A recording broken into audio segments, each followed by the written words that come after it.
PV Anwar MLAയുടെ പരാതിയിൽ DGP MR Ajith കുമാറിന് notice നൽകുമെന്നാണ് ഇപ്പോൾ അറിയുന്നത്. അജിത് കുമാറിന്റെ മൊഴി രേഖപ്പെടുത്താനാണ് DGP നോട്ടീസ് നൽകുന്നത്.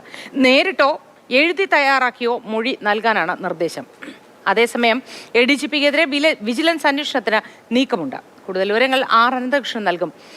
അനന്തകൃഷ്ണൻ, ഈ നോട്ടീസ് നൽകി മൊഴിയെടുക്കുക എന്തൊക്കെ കാര്യത്തിലായിരിക്കും? ഈ അനധികൃത സ്വത്ത് സമ്പാദനം മാത്രം കേന്ദ്രീകരിച്ചായിരിക്കുമോ അന്വേഷണം മുന്നോട്ട് പോവുക? മോത്തി, PV Anwar MLA ഉന്നയിച്ച ആരോപണങ്ങൾ, വെളിപ്പെടുത്തലുകൾ ഇത് സംബന്ധിച്ചാണ് ADGP MR അജിത് കുമാറിനെതിരെ DGP തല അന്വേഷണം നടക്കുന്നത്. ഈ അന്വേഷണത്തിന്റെ റിപ്പോർട്ട് ലഭിച്ച ശേഷമാകാം നടപടി എന്നുള്ള നിലപാടാണ് ഇന്നലെ മുഖ്യമന്ത്രി LDF യോഗത്തിലെടുത്തിരിക്കുന്നത്. അതിന് പിന്നാലെയാണ് ഇപ്പോൾ കാര്യങ്ങളെല്ലാം കടുപ്പിച്ചുകൊണ്ട് നടപടിക്രമങ്ങൾ DGP മുന്നോട്ട് കൊണ്ടുപോകുന്നത്. ഒന്ന്, MR അജിത് കുമാറിന്റെ മൊഴി രേഖപ്പെടുത്തേണ്ടതുണ്ട്. അത് PV Anwar MLAയുടെ ആരോപണങ്ങളുമായി ബന്ധപ്പെട്ടാണ്. അതിൽ PV Anwar MLAയുടെ മൊഴി രേഖപ്പെടുത്തി. ഇനി MR അജിത് കുമാറിന് ഇക്കാര്യത്തിൽ എന്താണ് പറയാനുള്ളത് എന്നാണ് അറിയേണ്ടത്. അത് സംബന്ധിച്ച് ഔദ്യോഗികമായി തന്നെ നോട്ടീസ് നൽകി മൊഴിയെടുക്കാനാണ് DGPയുടെ തീരുമാനം. DGP നേരിട്ട് തന്നെ ഈ മൊഴി രേഖപ്പെടുത്തും. അതിനുവേണ്ടി ഒന്നുകിൽ നേരിട്ട് ഹാജരായി മൊഴി നൽകാം, അതല്ലെങ്കിൽ എഴുതി തയ്യാറാക്കി മൊഴി നൽകാം എന്നുള്ള രീതിയിലാണ് തീരുമാനമെന്നാണ് നമുക്കറിയാൻ കഴിയുന്നത്. അത് ഉടനെ ഉണ്ടാകില്ല. ഓണാവധി കഴിഞ്ഞതിന് ശേഷമാകും ആ നടപടിക്രമങ്ങളിലേക്ക് കടക്കുക. അതിനൊപ്പം തന്നെ DGP മറ്റൊരു നീക്കവും കൂടെ നടത്തിയിട്ടുണ്ട്. അതായത് നിലവിൽ ഈ MR അജിത് കുമാറിനെതിരെയുള്ള ആരോപണങ്ങൾ രണ്ട് തരത്തിലുള്ള ആരോപണങ്ങളാണ്. ഒന്ന് കുറ്റകൃത്യ സ്വഭാവമുള്ളതും മറ്റൊന്ന് സാമ്പത്തിക ഇടപാടുകളുമായി ബന്ധപ്പെട്ടാണ്. അപ്പോൾ സാമ്പത്തിക ഇടപാടുമായി ബന്ധപ്പെട്ട കാര്യങ്ങൾ വിജിലൻസ് അന്വേഷിക്കട്ടെ എന്നൊരു തീരുമാനത്തിലേക്ക് DGP എത്തിയിട്ടുണ്ട്. ഇതിന്റെ ഭാഗമായി വിജിലൻസ് അന്വേഷണത്തിന് ശുപാർശ നൽകിക്കൊണ്ട് മുഖ്യമന്ത്രിക്ക് കത്ത് നൽകിയിട്ടുണ്ട്. അതിൽ മുഖ്യമന്ത്രി ഇന്ന് തീരുമാനമെടുക്കും എന്നാണ് സൂചന.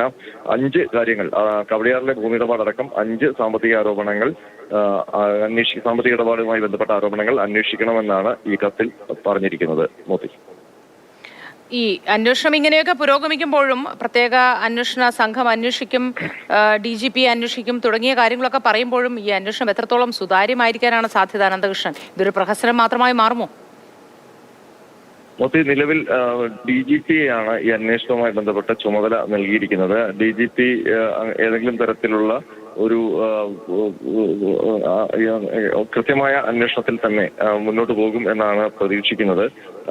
ഈ ആരോപണങ്ങളുടെ എല്ലാ വശവും അദ്ദേഹം പരിശോധിച്ച ശേഷമാകും റിപ്പോർട്ട് നൽകുക. നേരത്തെ നമ്മൾ ഈ അന്വേഷണവുമായി ബന്ധപ്പെട്ട് കാര്യങ്ങൾ തിരക്കുമ്പോൾ 1 മാസത്തെ സമയമുണ്ട്. അതുകൊണ്ട് തന്നെ ഓരോ വിശദാംശങ്ങളും വ്യക്തമായി പരിശോധിച്ച് അന്വേഷണം മുന്നോട്ട് കൊണ്ടുപോയാൽ മതി എന്നുള്ളതാണ് DGPയുടെ തീരുമാനമെന്നാണ് നമുക്ക് അറിയാൻ കഴിയുന്നത്. അതുകൊണ്ട് തന്നെ 1 മാസത്തിനുള്ളിൽ റിപ്പോർട്ട് നൽകും. പക്ഷേ എല്ലാ കാര്യങ്ങളും, ഈ ആരോപണങ്ങൾ സംബന്ധിച്ചുള്ള എല്ലാ കാര്യങ്ങളും വിശദമായി തന്നെ അന്വേഷിക്കും. ഇതിലിപ്പോൾ 2 കാര്യങ്ങളാണ്.